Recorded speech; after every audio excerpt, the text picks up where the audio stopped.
Indonesia ialah negeri yang mengaku sebagai negara maritim, akan tetapi mempunyai kekuatan laut yang belum bisa diandalkan bila terjadi perang. Tingkat kesiapan kapal perang ini cukup rendah bila tiba-tiba harus diperintah untuk melaksanakan penyebaran kekuatan menghadapi ancaman konvensional. Sebagian besar kapal kombatan permukaan hanya siap untuk parade dan defile, namun tidak siap untuk bertempur karena berbagai tantangan logistik dan non-logistik. Tantangan yang dihadapi bukan sekedar anggaran pemeliharaan yang lebih rendah daripada kebutuhan nyata, tetapi pula bagaimana mengelola anggaran tersebut secara efektif dan efisien.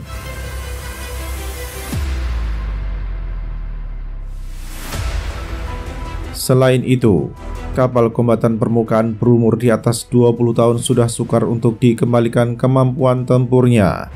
Misalnya korvet kelas Parchim, korvet kelas Fatahillah, dan fregat kelas Van Speyk. Adapun kapal perang yang berusia kurang dari 20 tahun memerlukan pula midlife modernization, mengingat terdapat beragam subsistem yang sudah masanya untuk diganti. Misalnya, meriam yang memerlukan upgrade agar kembali bugar dalam memuntahkan peluru. Penting untuk dicamkan bahwa dalam rentang masa 20 tahun dapat dipastikan terdapat subsistem yang obsolete, ada pula subsistem yang discontinued sebab OEM telah mengeluarkan produk baru yang lebih maju.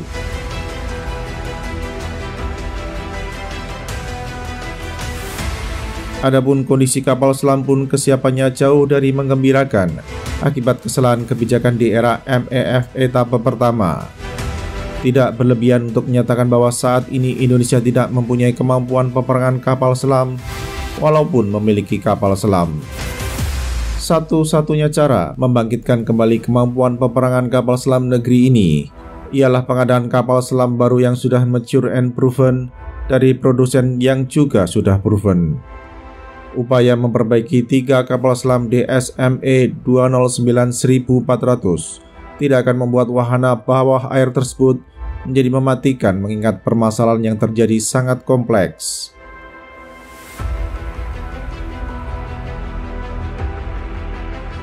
Persoalan pemeliharaan dan perawatan mesin perang telah menjadi perhatian khusus Medan Merdeka Barat dalam hampir setahun belakangan. Sejak beberapa bulan silam sudah muncul diskursus untuk membentuk satuan kerja baru di lingkungan Kementerian Pertahanan yang bertanggung jawab atas pemeliharaan dan perawatan sistem senjata.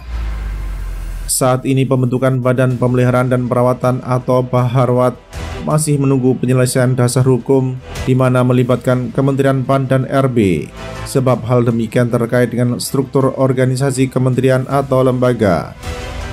Mulai tahun fiskal 2025, kementerian yang dulu dikepalai oleh Juwono Sudarsono telah menarik anggaran pemeliharaan dan perawatan TNI Angkatan Laut dan TNI Angkatan Udara ke Medan Merdeka Barat.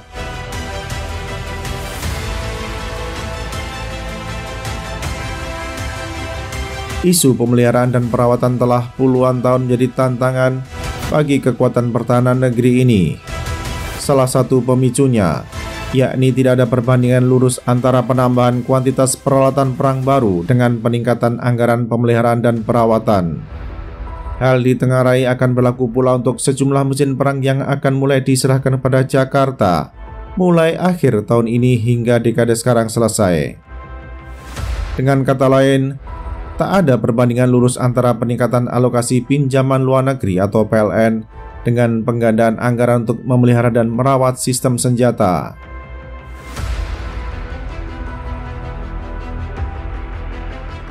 Tahun ini Medan Merdeka Barat menghadapi 2 tantangan sekaligus, yaitu mencarikan jatah dana rupiah murni pendamping atau RMP bagi sejumlah kontrak yang sudah mendapatkan anugerah Loan Agreement dan mulai bersiap mengimplementasikan Blue Book 2025-2029. Masih ada puluhan kontrak yang menantikan penandatanganan Loan Agreement, sementara sejumlah kontrak harap-harap cemas menunggu pencairan RMP. Terdapat pesimisme bahwa puluhan kontrak tersebut akan menerima RMP pada tahun fiskal 2025 seandainya lapangan banteng menaikkan loan agreement dengan lender pada tahun ini. Sebagaimana diketahui, tahun ini kas pemerintah di lapangan banteng sedang tidak baik-baik saja, sebab terdapat sejumlah program yang memerlukan anggaran di atas 100 triliun rupiah yang harus berjalan secara simultan apapun alasannya.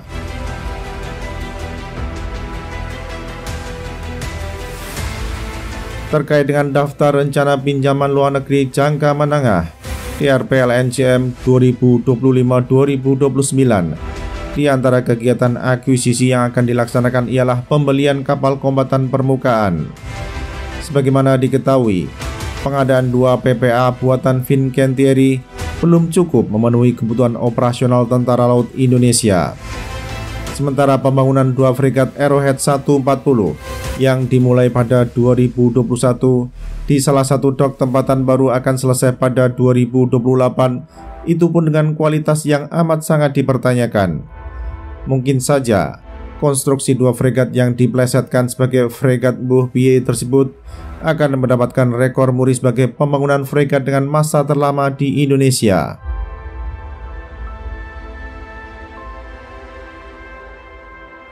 Terkait dengan program kapal kombatan permukaan, sangat diragukan bahwa Indonesia dapat memberikan kontrak kepada galangan manapun pada tahun ini. Sebab dalam siklus normal, Green Book akan dikeluarkan oleh Taman Suropati 1 tahun setelah Kementerian Perencanaan Pembangunan Nasional atau Bappenas menerbitkan DRPLNCM. Beberapa bulan setelah kementerian yang pernah dipimpin oleh Ginanjar Kartasasmita meluncurkan daftar rencana prioritas pinjaman luar negeri atau DRPPLN, kementerian itu akan mempublikasikan daftar kegiatan khusus atau DKK yang selanjutnya akan ditindaklanjuti oleh lapangan banteng. Aksi lanjut Kementerian Keuangan ialah meluncurkan penetapan sumber pembiayaan atau PSP yang ditekan oleh orang nomor 1 di kementerian tersebut.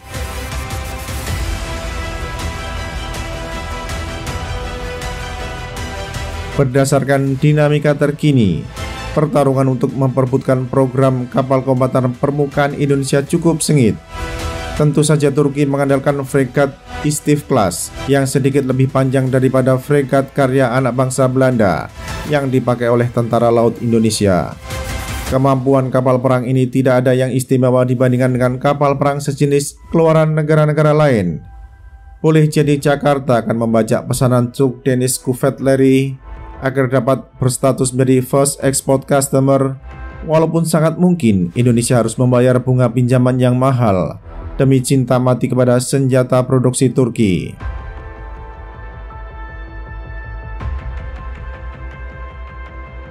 Paris tidak mau kalah bersaing dengan Ankara di Jakarta, di mana Naval Group sudah menyorongkan FDI alias fregat kelas Amiral Ronah, di mana terdapat peluang Indonesia mengambil jatah marin nasional.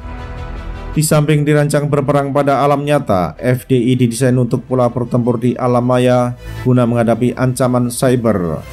Secara teknologi, FDI ialah fregat paling maju di kelasnya sebab telah mengadopsi konsep digital dalam operasi lewat eksistensi 2 data center pada kapal perang itu. Mengenai aspek pendanaan, lembaga finansial seperti BNP Paribas dan Credit Agricole siap memberikan pinjaman dengan bunga murah kepada Indonesia.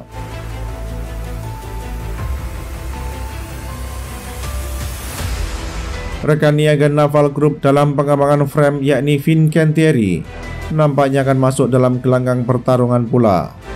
Walaupun belum jelas apakah pembuat kapal perang dari negeri spaghetti tersebut akan menyodorkan PPA atau frame Evo ataukah FCX 40. Diharapkan dalam beberapa masa ke depan galangan tempat kelahiran Nicolo Barella sudah memiliki solusi kapal kombatan permukaan yang akan ditawarkan pada Indonesia di tengah pesaing dari negeri asal Ousmane Dembélé dan Arda Güler. Adapun soal pembiayaan program, institusi keuangan Eropa seperti BNP Paribas siap mengucurkan utang dengan bunga rendah kepada Jakarta.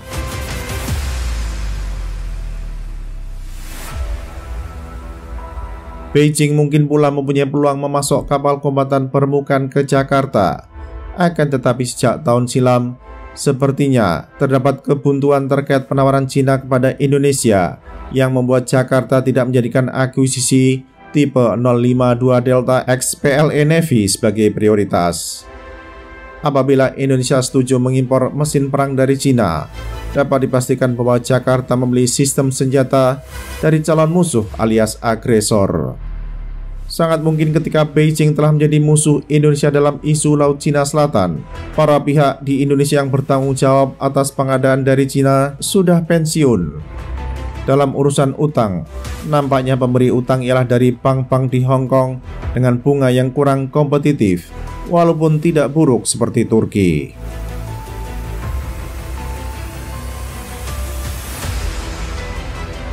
Kebutuhan kapal kombatan permukaan Indonesia hingga akhir dekade ini nampaknya hanya 2 unit saja. Sejak tahun lalu atau tepatnya setelah Prabowo Subianto berpindah halaman dari kantor dari Medan Merdeka Barat ke Medan Merdeka Utara, sudah diajukan permohonan alokasi dana senilai 750 juta US dollar ke lapangan Banteng guna mendukung aktivitas impor kapal kombatan permukaan. Dengan mengacu pada angka tersebut, maka Jakarta hanya sanggup membeli 2 kapal kombatan permukaan saja, kecuali ada produsen kapal perang yang mau memberikan hibah atau wakaf 1 unit kapal perang lainnya.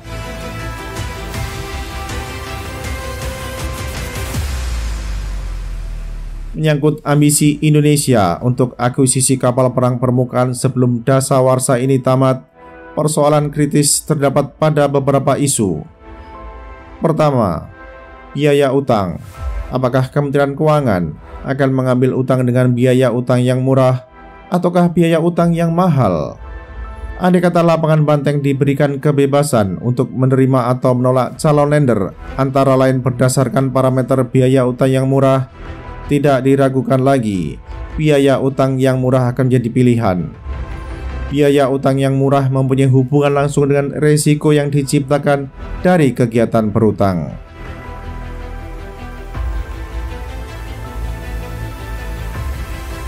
Kedua, kesiapan dana RMP. Andai kata wanita nomor 1 di lapangan Banteng menerbitkan PSP bagi aktivitas tersebut, apakah akan tersedia dana RMP bagi kegiatan itu dalam masa yang tidak lama sesudah Kementerian Keuangan menandatangani loan agreement dengan lender? Perlu diingat bahwa untuk menyediakan dana RMP bagi MEF fase 2020-2024 saja, lapangan Banteng dan Medan Merdeka Barat cukup tersengal-sengal dan terengah-engah yang disebabkan oleh pemerintah banyak memiliki ambisi belanja lainnya dengan nilai yang fantastis. Diperkirakan sampai 2029, kondisi fiskal pemerintah di bawah tekanan besar mengingat kondisi eksternal dan internal yang penuh tantangan.